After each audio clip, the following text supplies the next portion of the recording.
It took 2 years to complete the show. The idea stage was back in '93 in September when we started to work and put the proposal together.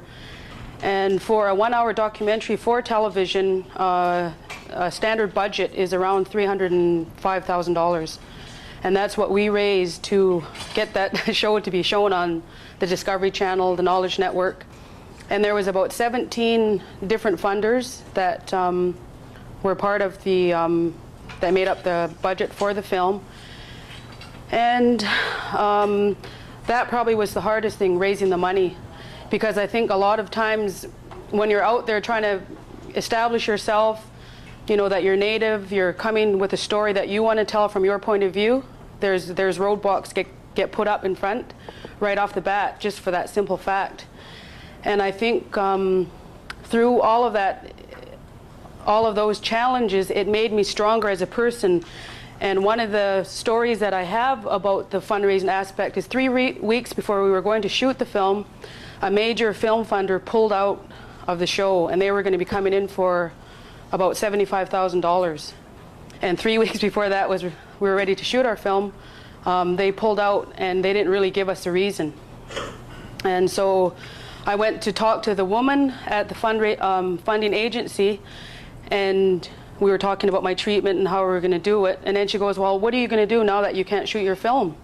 And I think I shocked her by saying, well, that means I'm just going to have to go elsewhere and I'm going to have to work harder. And, you know, too bad that your funding agency's name's not going to be on the credits when we're finished. And I think she was really shocked at that. Like, you mean you're actually going to go on without us, type of thing? And it was that kind of attitude, I think, that was out there in the mainstream funding agencies, because, you know, they still have perceptions of Native people that we're not really capable of being directors, being producers, and have the knowledge of telling our own stories. And I think those kinds of things were really learning lessons, you know, a really good education for me, because now the next time I go to them, it'll just be a little bit easier, but the challenges will still be there because like, you know, I brought one story to them and I'm hoping to bring other stories to them. And I guess that was the hardest part of putting together the funding.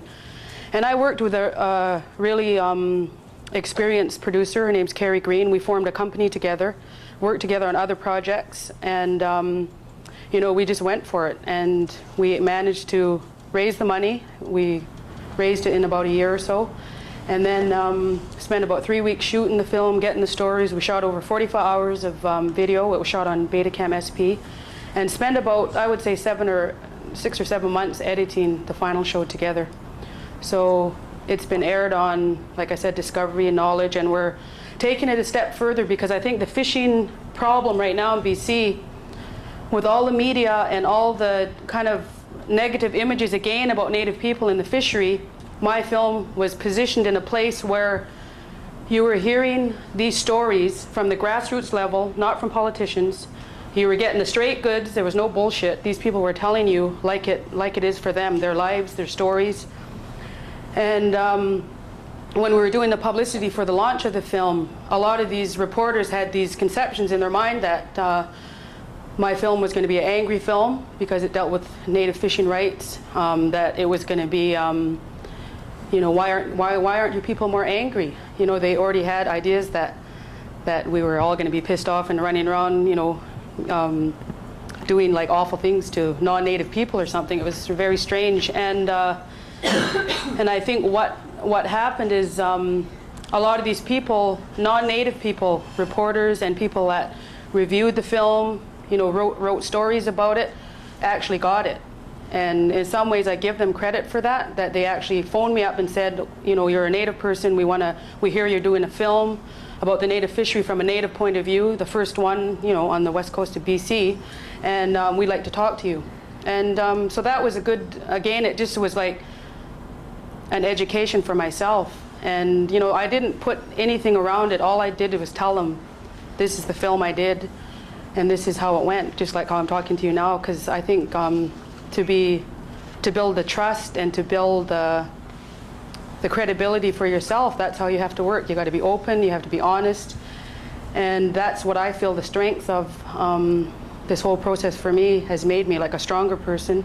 When someone said, you know, we don't have $20,000 for you, well, you know, I had to go somewhere else. So all of it was, I guess I could describe it like a roller coaster ride for 2 years.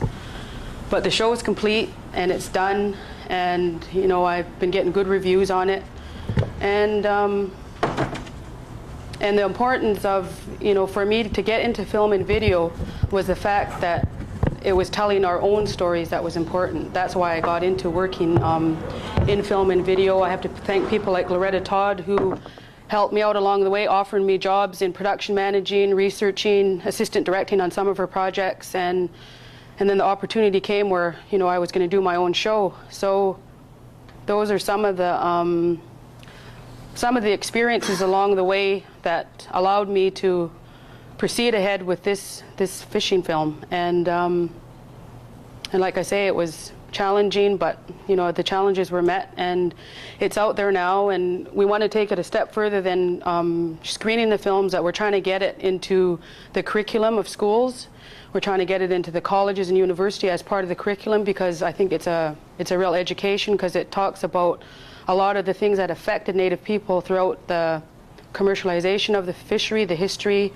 Talks about the traditional methods of harvesting herring roe and salmon, and then it kind of forms a basis of who we are and where we've come from. It gives that really strong historic perspective, which was really important for me, again, to have a basis from which to speak from.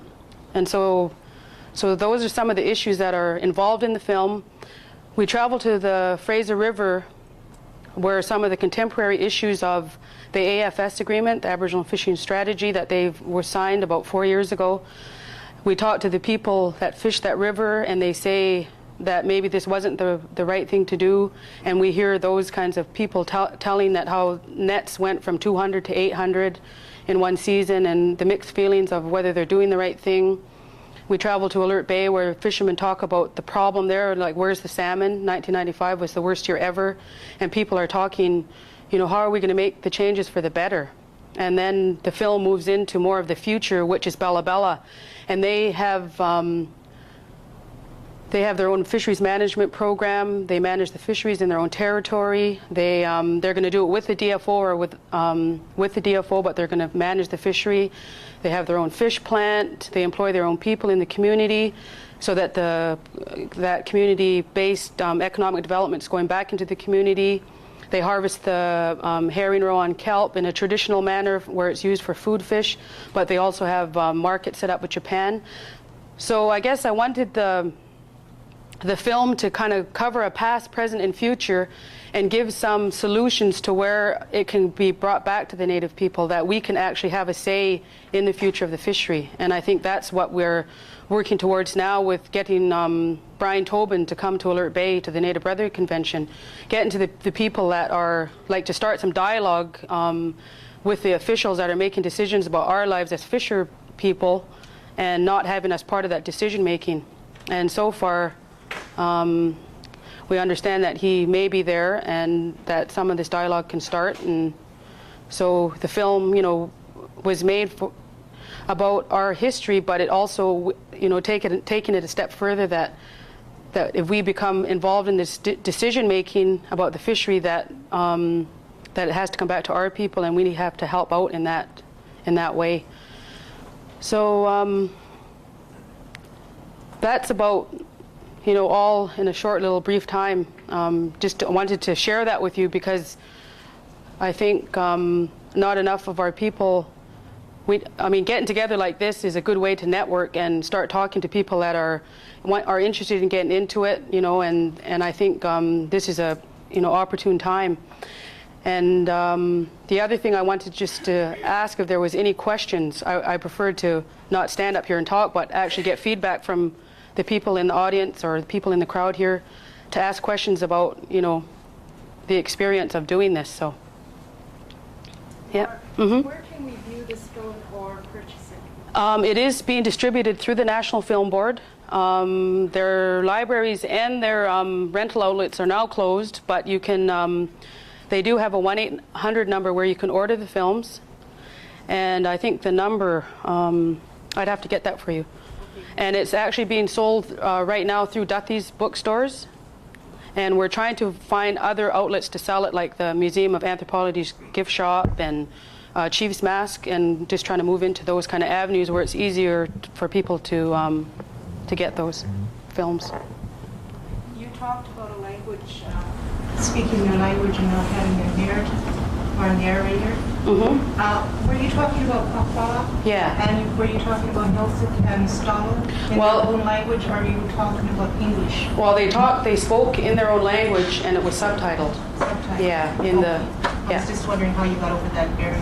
Yeah, well, it was important for me to, instead of having a voice come through and talk over the language that was being spoken, it was important for me to actually to hear the language, because I think that was really important, and just having it subtitled, you know, made it, I think, made more of an impact, as if another voice was going to come over top and you wouldn't be able to hear the language. So those were like decisions, again, made, you know, right from the start.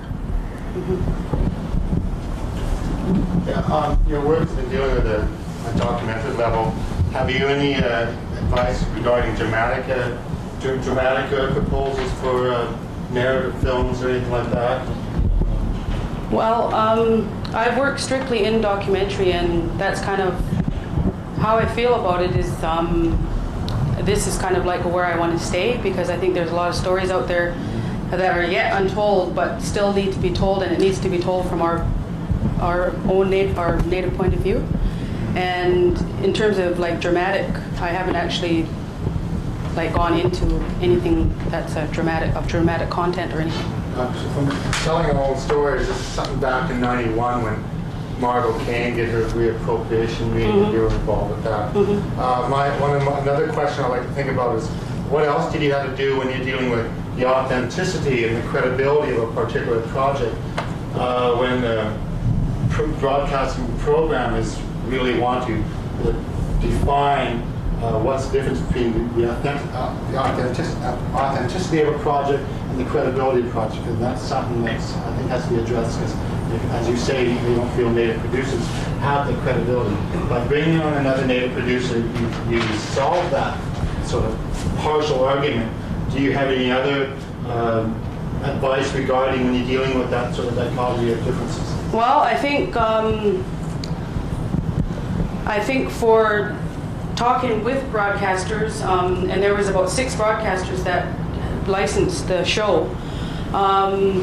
They basically, there was no, like the film board was in for the 3 studios, Studio D, Studio 1, and Pacific Region. And, you know, people were talking earlier about them having control over your show. Well, they didn't have control over my show. This was my show. This was the film about the fishery from a native point of view, and it was a straightforward storytelling, and they didn't have any influence over that. I mean, people came in and they reviewed rough cuts and screened that, made their comments, but you know, I wasn't about to dance to someone else's tune when I'm an independent, you know, producer and director. So I don't feel, I mean, the authenticity of whatever that word is you're using. This documentary is just telling you like it is, and no one has influenced it but myself and people that I work with in the communities to tell that story. Can I ask one more question? And regarding to getting the budget of your proposal, how did you balance between actually cash grants and service in kind services and that? So did you get a lot of service in kind? Well, the film board offered services in kind, but the rest of it was pretty well hard cash from the different agencies. And you know, those are the kind of questions for, like, for instance, we received money from Multiculturalism Canada in the amount of $25,000, and I received an Aboriginal Arts Award in the amount of $10,000. I mean, it took 17 funders to raise that budget, but really the only services in kind were a small amount from the National Film Board, as well as cash from the 3 studios. Okay, one final. So, when you did get your, what? Well, I know, because I've been working on a film project for 5 years, dealing with, you know, when you're defining literacy of native people compared to the literacy of the dominant culture. When you deal with funding and all that sort of stuff, Yeah. it's bits and pieces, I'm sure, for you. Did you set up a particular trust fund and just maintain that balance till you reach the projected balance? Or were you spending as you go? Well, we had to spend as we go because you'll never raise the money in 3 months. I mean, it took probably a year and a half, and we just kept. When one door got shut, we had to try another door, and you keep going until you raise the money to complete your show. You know, I mean, you can't sit around and wait for people to decide whether they're going to throw 20,000 your way or 10,000 your way. You just have to keep going, and I think that's the kind of you have to persevere. And if you don't, then your project will sit on the shelf like probably a lot of others. Never get out there so people can see that we do have our stories. We do have our ways of telling those stories, and you know, those are the kinds of things that I wanted to share with the group here, because those are important points to know. And just know that that if you know who you are and you know where you come from, then that's gonna form the basis that no one can really tell you any different. And you know, pitching your project, going in personally to meet those funders, telling them about your story, getting them interested, and you know, that's just how it evolved.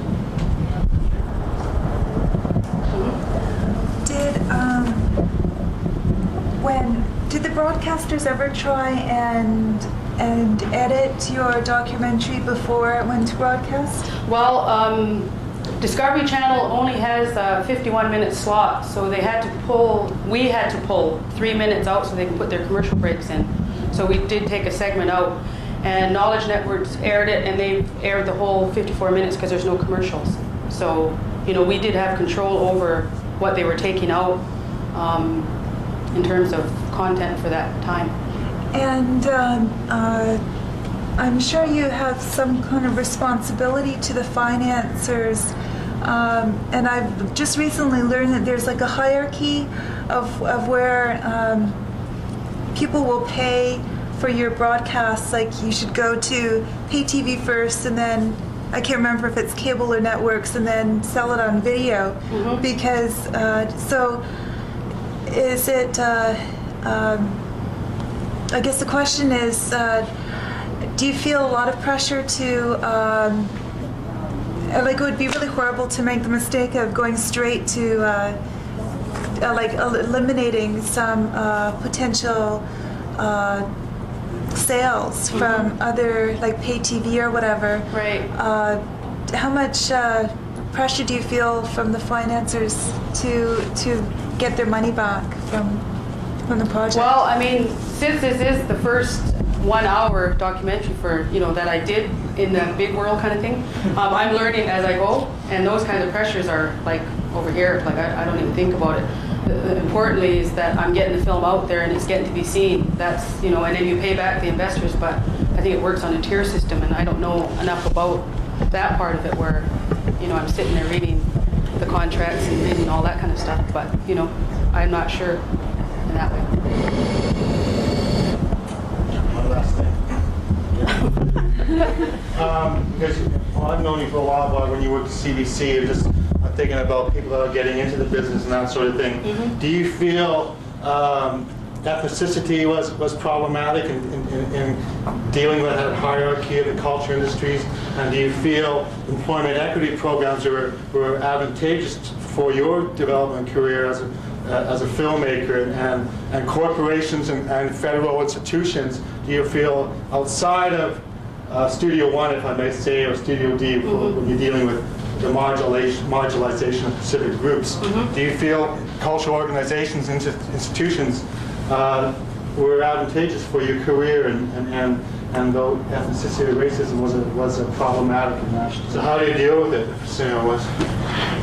Well, it's a fine line, because, you know, you could stand up and basically badmouth them in that way, but if you have to go to them again with another story, so, you know, what do? I mean, you know, you're being held really over by them in that way.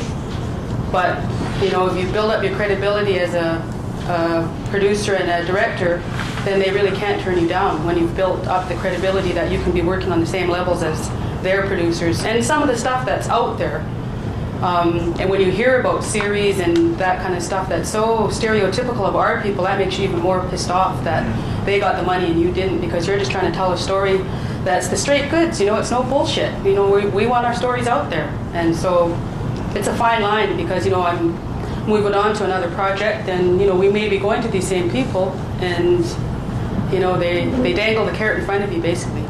And Barb, what was the reception like to you at Discovery and Knowledge Network with your experience going with this type of documentary? Well, I met the head of Discovery Channel. She came out to Vancouver. Her name's Trina McQueen. And there was a bunch of producers and directors from, all different nationalities got together one day. And she kind of went around the room. You introduced your project and what you wanted to do. And then she said, well, I'd be interested in that one. No, that one doesn't quite fit my programming.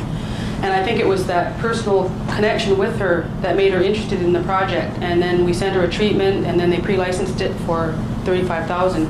And they had exclusive rights to it. I'm not sure for how long, 6 months or a year or something.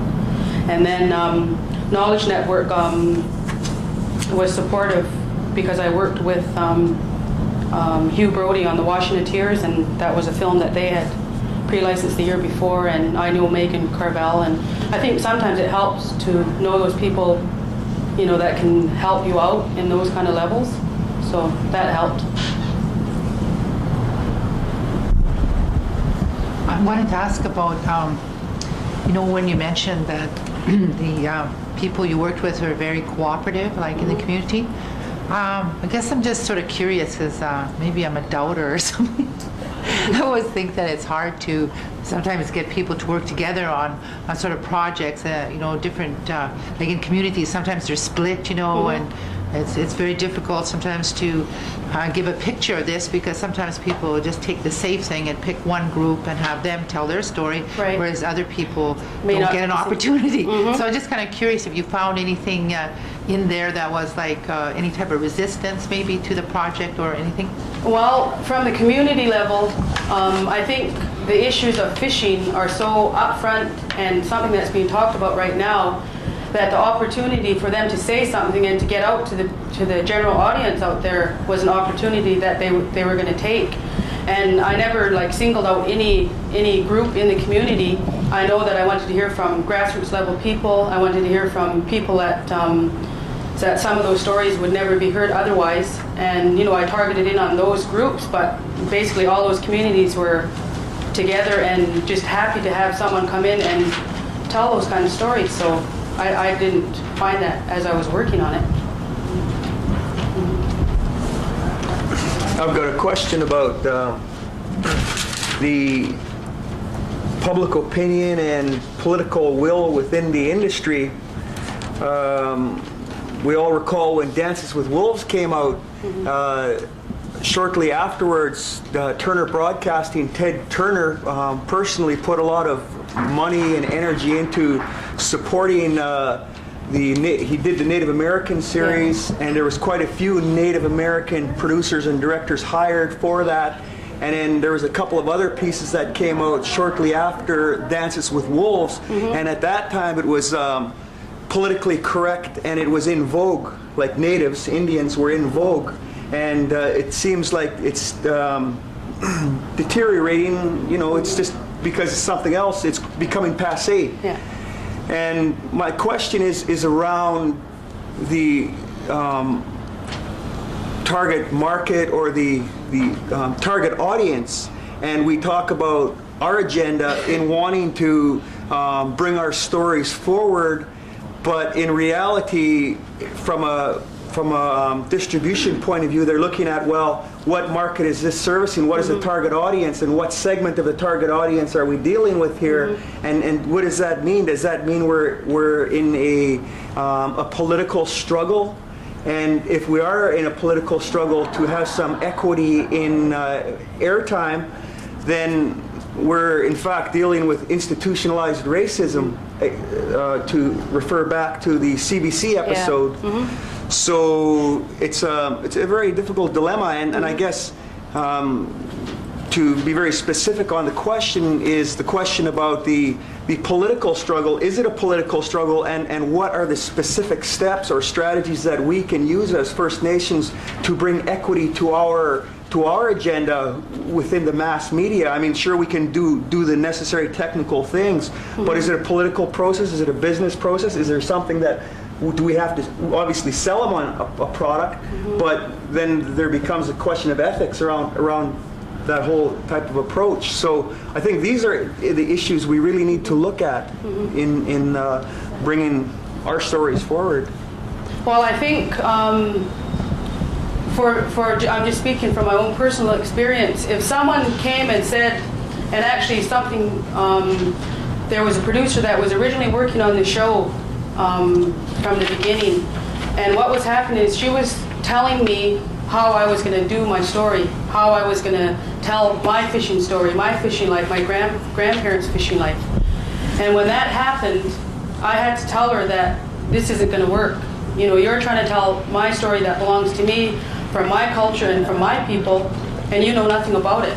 You know, you're learning this fishing story and history from what I'm telling you right now. You knew nothing of it before. And what happened is we had to split ways. You know, I said, I'm going to carry on and do this story, and I'm going to do it the way I want to do it. And she had to leave, and she left. And I think the part of being politically what you're talking about is that you can't let that those kind of opinions come in and change your mind for you. You have to be so focused in on what you're doing and what you stand for that, you know, if it goes outside of that, then you're just like everyone else. And that's the part of, you know, being really strong in what you're believing in. So I mean, those are. Yeah, I agree with that, and that's the principles that I try to abide by. But for some people that might not have the inner fortitude, and I guess we all run the risk of becoming disenfranchised from the mainstream because we believe so strongly in it, and that exists now. Like there's subcultures referred to as subcultures, and we have our agenda, and everybody knows. A prime example is written communications, native communications. We know what the issues are, and we're fully versed in the political reality, but it's not getting out there to mainstream, and it's like we're hitting against that wall. And I guess that's what I'm asking about, is this breakthrough so that we can bring some equity to our stories. And that's one of the reasons why I'm here, and I have the commitment to this process, but we got to look at how can we get this breakthrough into the mainstream. Well, I think, you know, we're all sitting here, and I think that's something that should be discussed in when the people break up into workshops. Like, some of those ideas need to be put forward so that we're all hearing them, you know, that we're all having a voice in that. And like, what are we all really doing here today? Are we going to try and form something that will be one voice together, or are we going to still be working individually? And that sometimes is not the best way to work. I mean, you know, like what Will and Loretta talked about earlier about being lonely, I mean, that's what it is.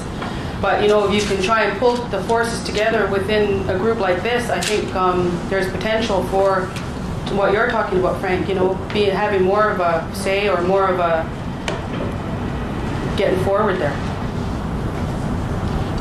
We have a Q&A, I think, after Will's discussion, and some of those topics can be included, and recommendations that could be put forward. Yeah, I just wanted to mention that there are some options here for people that want to think about how to organize and what can we do collectively for, you know, to help each other and to get our work out there, and you know, the equity issues and all that kind of stuff. And I guess probably after the workshops we come in as a sort of a plenary group, and this will come out then. Yeah. So is there any other questions? No? I don't think so. There'll be opportunities for other questions later after Will's presentation. So